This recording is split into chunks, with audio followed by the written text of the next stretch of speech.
Good evening. My name is Odie Hawkins, and once again I'd like to welcome you to what we call Moments in Time. There are two of us making this presentation. Zola Salena-Hawkins behind the camera, signaling frantically for me to get into it and stop fooling around. And so I guess we will after I fool around a little bit. Last night, as you all know, at least those who were here last night, know that I decided to take off and do a poetic fantasy. It wasn't a frenzy, it was a fantasy. And I think it came out all right. I don't consider myself primarily a poet, but since some of my friends had teased me about it, can you do poetry, man? Can you do poetry? So last night, Monday the 13th, I did poetry, and I hope it came out all right. This evening, I'm going to continue doing readings of short works, this from now to the rest of the year. Last year, we focused on readings from books that I've written. This year, it'll be focused on short stories. So, and on this evening, I just stopped to listen to a little thunder outside of the window. Did you hear that? I didn't quite hear that. Okay, well, you'll have to listen closely. There's thunder outside of my door. Yes, indeed. Just kidding. The story I'd like to read you is one that managed to come into being because I had a hip replacement. I won't mention which hip. I had a hip replacement in 2015. And while I was doing that, I thought about what it would be like if I were Shakespeare, who had had a hip replacement. So I hope you find it entertaining. It's a rainy night, it's a good time to do readings. First, a little sip of my tea, and onward. I'm calling this a hip monologue. And the lead character is a person I'm calling Checho Iago. Checho Iago. Yea, verily, I say unto all of those who might chance upon this document, read it well, but do not neglect to attend your own hip business. Perhaps this should be heard as a plea rather than as a commandment. As is usually the case with matters that are of interest today, one has to brush many cobwebs aside to take us back before the moat of age surrounded our daily journeys. I was a mere lad of 15 when this chronicle buried its head in my psyche. 15, I say to you, anonymous reader, 15 or so. Brandy bright, filled with adventurous rhythms, prone to be somewhat wayward indeed. It was a jolly good time to be wayward. The night airs were flushed with the hay-sweet aroma of damsels who were not in distress. A party of two could be haphazardly arranged with the catering of a loaf of bread, a jug of honest red wine, and a blanket beneath the boughs. All was well, as the old saying says, but I beg you, stay a while to have the document digress in detail and attitude. Back then, as we are able to say these days, I was absolutely enthralled by warlike activities and weapons. I was determined to acquire my legacy by force of arms rather than by inheritance. Yes, inheritance was easily the path that many of my peers would have chosen, given to proper accident of parentage and geography. I chose to become a seasoned warrior And at 15, I was honing my natural talents. The broadsword, the bow and arrow, the articles of war became my constant companions. Daily training was the order of the day, and thusly flows this narrative from one thing to another. It was on July 6th that I must recall with unsupervised despair. My sparring mate with the broadsword, a large son of Africa named Muhammad Ali, penetrated my tentative defense with a giant whack of his broadsword against my left hip. Ah, there I've said it, my left hip. I felt a blinding pain, but since I was semi-invincible in those days, I chose to ignore the pain and simply fell to the ground, determined to get my revenge on Brother Ali as soon as I could limp back into action. Are you well, Checho? Muhammad Ali, an immigrant warrior lord from Morocco and a gentleman to the bone, pulled me to my feet and used his penetrating gaze to determine the extent of my injury. Damn, man, you messed up. He might have said, I am well, Muhammad. That was a very good blow you struck. He made a slight bow to acknowledge that he had indeed whacked me well. And that was that. We didn't focus on hard broadsword whacks to the hips in those days, or what happened when an errant arrow ricocheted into an untargeted body, how much pain a warrior could absorb. As we all know by now, the name Checho Aigo became synonymous with bravery, heroism, and battle. I paid my dues. I retrieved inches whenever necessary, and at the ancient age of 33, I began to feel the slings and arrows of outrageous battles. Doctor, it's my left hip, not my right hip. It's my left hip. Muhammad Ali, from his aristocratic throne in Morocco, offered to send some of his physicians to treat me. I accepted. The shrieking, exquisite pain in my left hip dictated that I do no less. Dr. Wahid Mohammed made a life-transforming decision for me.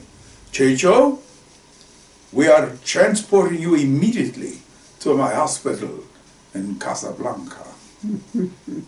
I will be able to treat you better, more intensely there. You know, Dr. Mohammed, this looks like the beginning of a beautiful friendship. I nodded in agreement. What else could I do?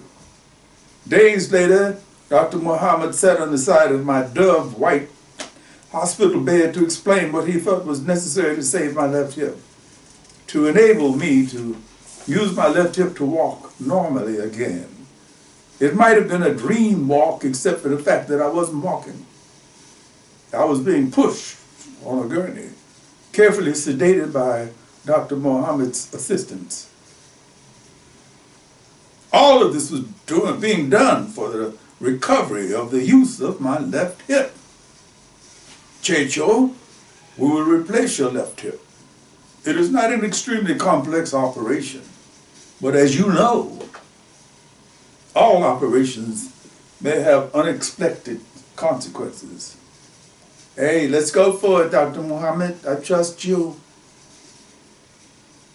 Enter then with me into a world of utter darkness. A world not spiced by the glittering stars or lit by a stark, chalky moon. Enter a world that is surely an imitation of death.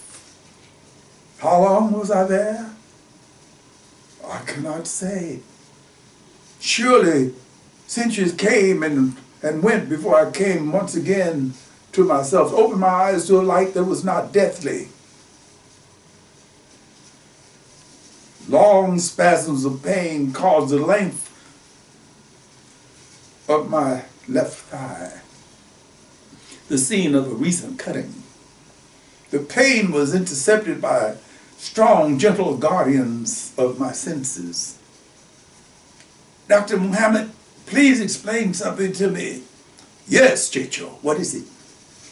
It's been 2 days since the operation, and I feel as though my left hip is a battleground for the forces of evil and good. Evil when the spasms of pain course through, good when the medicine you're giving me fights the pain to a standstill. My question is, what is this marvelous warrior against pain that you're giving me? It's hashish, Sheicho, the best made in our country. We have found that it can smooth and soothe the troubled mind and mellow the agonized body. Oh,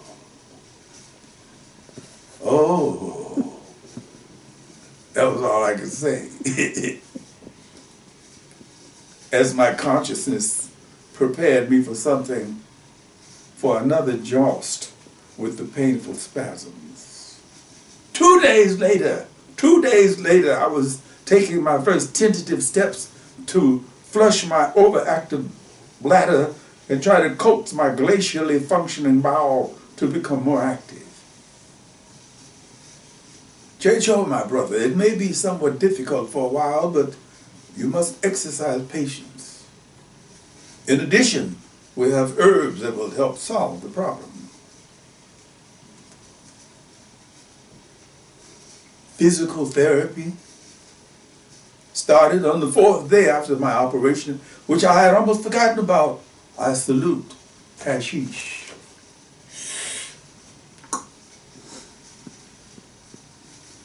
Physical therapy meant taking tiny steps that lured me into taking bigger chances with each step. The men and women, yes, Chicho, women have been an essential part of our medical practice since Muhammad, blessed be his name, married the widow Khadijah. Truth be informed, I felt that I was limping around with a 12-inch dirk sewn to the inside of my butt muscle. Maximus. Gluteus maximus. Dr. Muhammad smiled. Good analogy. In effect, you're quite correct. This dirk and the hip feeling will stay with you for months, and thereafter you will be able to walk like most people who never think about taking the next step. The foregoing happened, Zola, years ago. I see. Before I met you. Remember, I'm talking about medieval times. Exactly. You came along in modern times. I did. I should.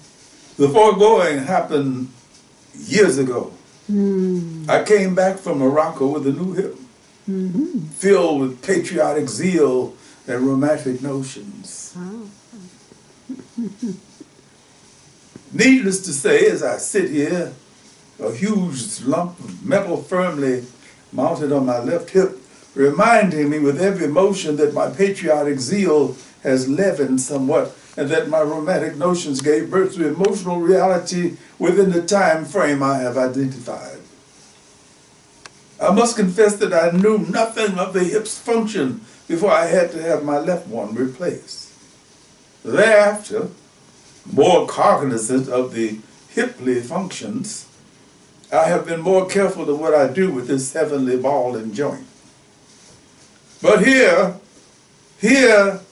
I would mention a suggestion that for those who have suffered, are suffering, or will suffer the hip trauma, that you should summon the merciful ingredients of hashish.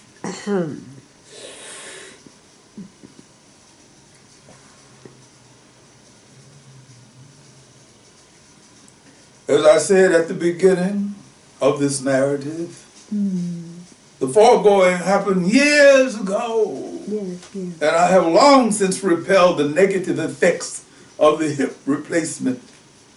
And I would like to say, as an attendant to those negative effects, that hashish might be considered a positive indication. oh please, saith my wife. As a matter of fact, I would go so far as to say this.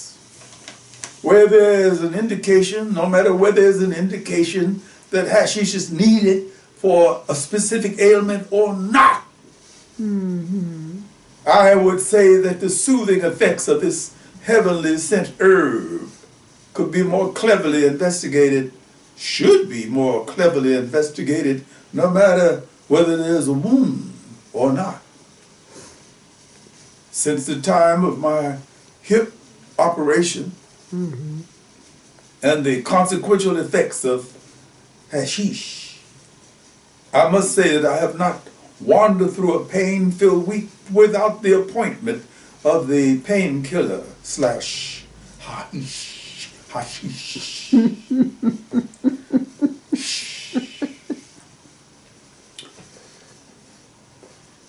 I would recommend hashish for all of those who are suffering from arthritis, mental distress, stiffened bowels, lowered expectations. Hashish is not the solution, but an invitation to many solutions. Assalamu alaikum. Down the rabbit hole. You and your fictional tales. And now I'm back. I returned before I realized I was back. You and your Shakespearean fictional tales. All right, Odie Hawkins. As you can tell, I made every effort I could to do what I did, and therefore it's been done. Yes, indeed. So I attend thee upon my administrations to cope with catalytic circumstances beyond any possible notion. Thou hast written. Having said all that, excuse me? Thou hast written, and it is so untrue. Thou is correct. Thou is correct. All right, your website is www.odiehawkins.com. Speak it. I speaketh it. And that you are an incredibly imaginative author, I must say. I'm hip. You are hip. And you got a hip. I waited all this time to say that. I am hip. Hey, we'll see you next week. We'll see you next week. Okay, Alfred, I hope you can enjoy this, and Linda and a host of folks throughout the world. Well, don't host a lot of folks. Just hope. You got it, Mr. Hawkins. And with that, Google Odie Hawkins, and you'll see the man in so many areas. And with that, Nis.